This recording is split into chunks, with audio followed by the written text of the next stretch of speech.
Tasle Nambalenge Kukam Sang. I hope you're all doing wonderful. Welcome back to yet another episode of my daily treasure briefings. Without waiting any further, let us begin our business. Chaired by Honorable Speaker Kemustam Tempela, the fourth day of the 17th Tibetan Parliament in Exile's 8th session, the general session convened at 9:30 as per schedule. The session began with continuation of deliberation over the undertaking of the Department of Education, Shiri Likhung, from the previous sitting. Honorable Sikyong Pembatsirla, on behalf of Shiri Kalya, who is unwell and could not attend the session, provided the requisite answers to the remaining questions raised by Chitu, followed by more deliberations on the department. The deliberation topics ranged from appreciation of many weekend and Sunday Tibetan language schools in European countries, Canada, everywhere across the world. There were ideas on fostering creativity and reasoning nurturing programs in Tibetan schools instead of just plain academic focus. Then on facilitating the known 300 plus special need Tibetan children within India with learning disabilities and physical disabilities. Then adopting various measures like increasing child and family allowances for parents with more than 3 children. There were questions on the new boarding school for overseas Tibetan students at Lower Tissery, many commendations of the Central Tibetan School Administration, which were recognized for its top performing academic result in All India CBSE Class 12 examination this year. Then there were queries and questions on publication distribution of children's books.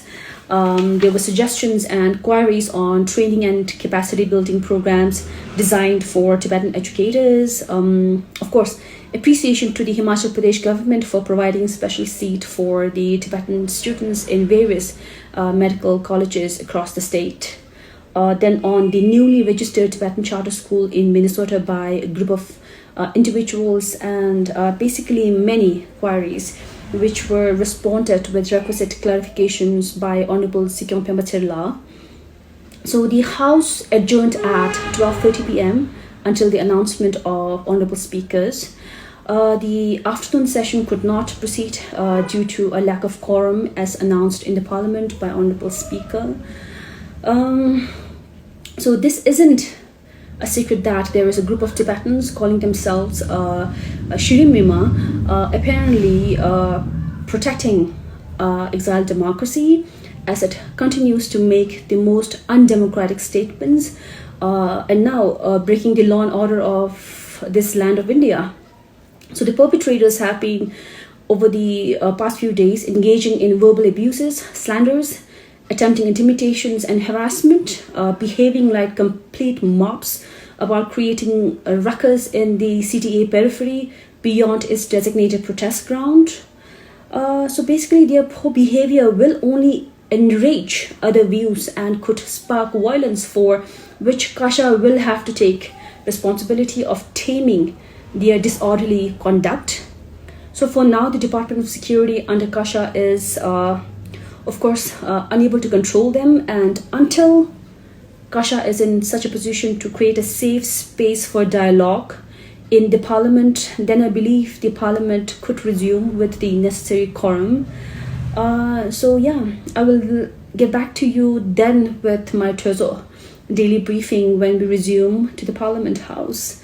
I wish I could have got back to you with more details, more information on deliberation that we could have had if not for the ruckus that was created outside the Tibetan Parliament. So this is it for today. I hope to get back to you soon, informing you more about the deliberations that takes place in the Parliament, holding check and balance of the administration Kasha, as we ought to be doing as Tibetan parliamentarians, ensuring that the Tibetan government in exile runs smoothly, so that our democracy is protected as it ought to be.